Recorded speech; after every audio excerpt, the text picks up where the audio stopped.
My manager said, like, this is really up to you, but he does not want to go to a hotel. He's willing to pay a little more if you stay for an hour and a half. And he'll pay for a taxi, and this is him, and this is the apartment. This is his apartment, but, like, you have to be willing to do that. Are you okay? And I said, yes. And he was very, very tall. I think he was either from Senegal or like 6'5", very broad-shouldered, super athletic build. And I just thought, what am I doing inside this dude's apartment? That's crazy. So I put my coat and my Anello bag all ready to go right by the door with the handle up, so that if I needed to run out of there, I would just grab everything with one move. And he ordered me around. You sit here. You go over here. You sit there. Move. No, not there. Here. You do this. You do that. It was just really weird. There was no please, thank you. There was no pleasant talk. And I thought, okay, either it's like this in his country. He barely spoke English. He spoke French. He didn't even speak Mandarin. He was there. He was a businessman, and he had this really fancy apartment working for his national team. He was like his national team's football coach. But he turned out to be really sweet at the end, like really nice. He was asking me about me and my life and my, like, telling me what it's like in his culture. And, you know, we don't have much money, but we're happy. And but at the beginning, I was terrified. I just thought, this is a really dumb move, because it's his apartment. There's this one guy who is an Arabic dude who arranged to meet me and have like an hour in a hotel near where I work. And he showed up in his car, and he didn't want to get out of the car. And he said, come to the car. And we sit in the car, and we'll go drive down the street to the hotel. And I said, no, thank you. I don't mind sitting in the back. And he just said, no. And he patted the side of the driver's seat. Come sit in the car. And I was like, I thought for sure I'd be dead now if I got in that car. He just had no respect for women at all. Some of them have a lot of respect, it seems. It seemed like I'm the best part of their day or their week. They're pleasant, and they're pleased to see you. Yeah, it seems like they're happy to see you. Oh, you look great. You're so beautiful. Oh, I've been looking forward to this. Do you believe that? I do believe it, because I think that they're probably very lonely. Half of them don't have a good relationship, and yeah, they're married. What do you think of them? I think that they're all assholes. I think that if a man has to pay for sex while he's married, I think that he's got serious issues. I would hate to be his wife. Yeah, I know it's part of it that I'm probably going to meet those guys, but I never want to meet a married guy. No. None of them ever said, oh, I'm married before I met, only while I met. Maybe they think it's better to tell me they're married, otherwise they would think I would judge them.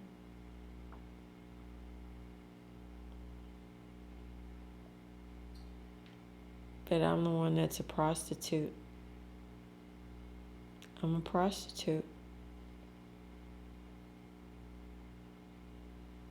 just becomes easier to say that because that's what I've done for longer than anything else.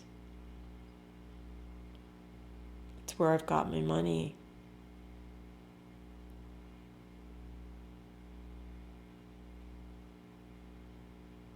I never thought I'd end up here.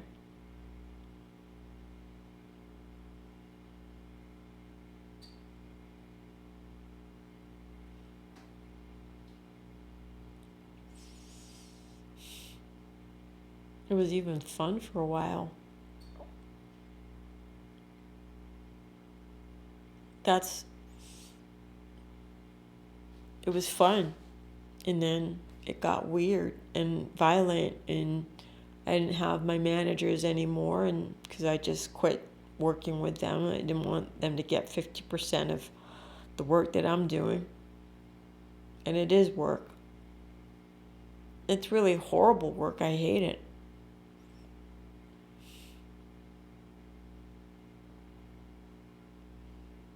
But you can't not be a prostitute once you've done it. If you're an ex-prostitute, you're still a prostitute.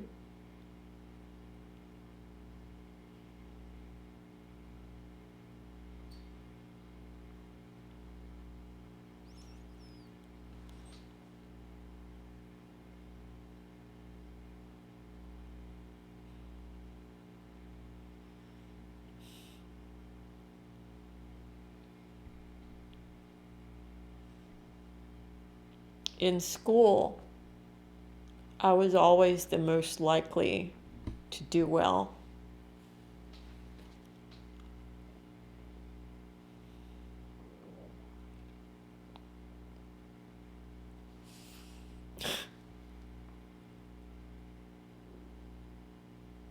Look at me now.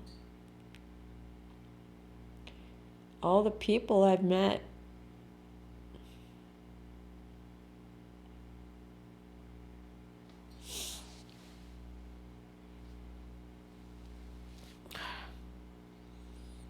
it's embarrassing, but it's how I've made money.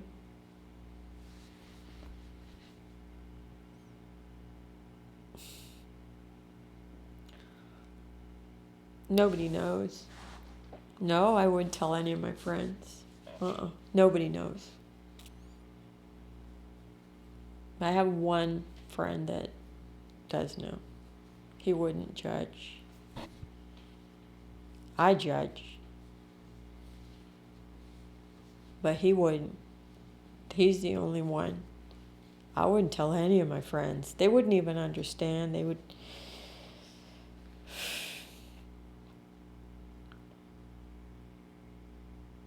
I can judge myself and say it's wrong because I can do better. Wouldn't it be better for me?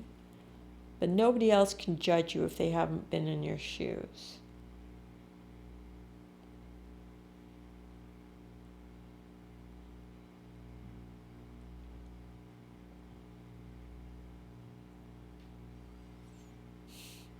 If I thought what I was doing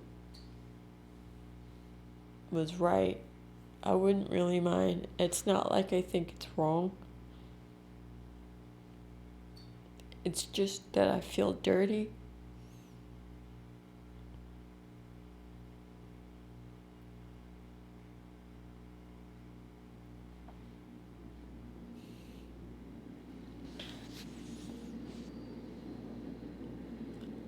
I was with a guy once in a hotel. It was a sex hotel. And yeah, he grabbed me. I didn't want him to. I hadn't turned around or gotten undressed properly. And he grabbed me and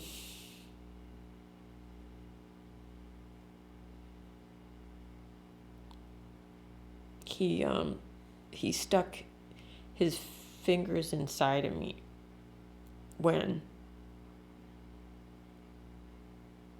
I was still putting my stuff on the counter. And I said, no, no, no.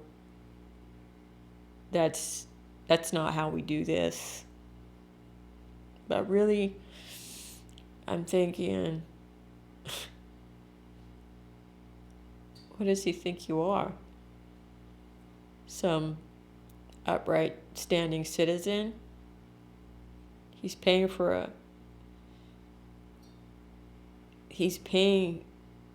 to use your body. And I felt like that was partly my fault. It isn't. He's paying for an engagement between two people standing in a room or sitting in a room together for consensual whatever it is he wants. But it has to be consensual, and I didn't consent to that, but he didn't see it that way, and he laughed, and he ran to the bathroom. And then it got real dark, because then I felt stain, and then it was over. My feeling about this is, the world shifted then. I knew I couldn't talk to anybody about it. They would just blame me and judge me. I knew it. As soon as he did that, I knew it's over now. It had changed. Before I was owning it, and now it owned me, and I was under it. And nobody would understand. And so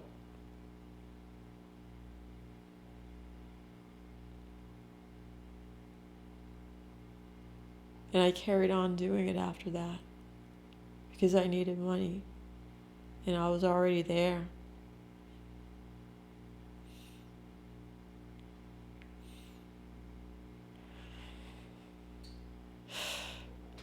What's the best thing about you? The best thing about me is that the future, well, I want a house. I want a house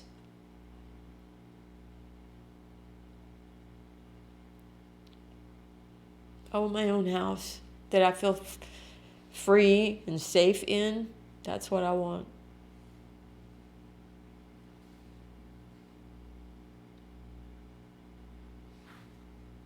And that's what I want.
Do you believe that?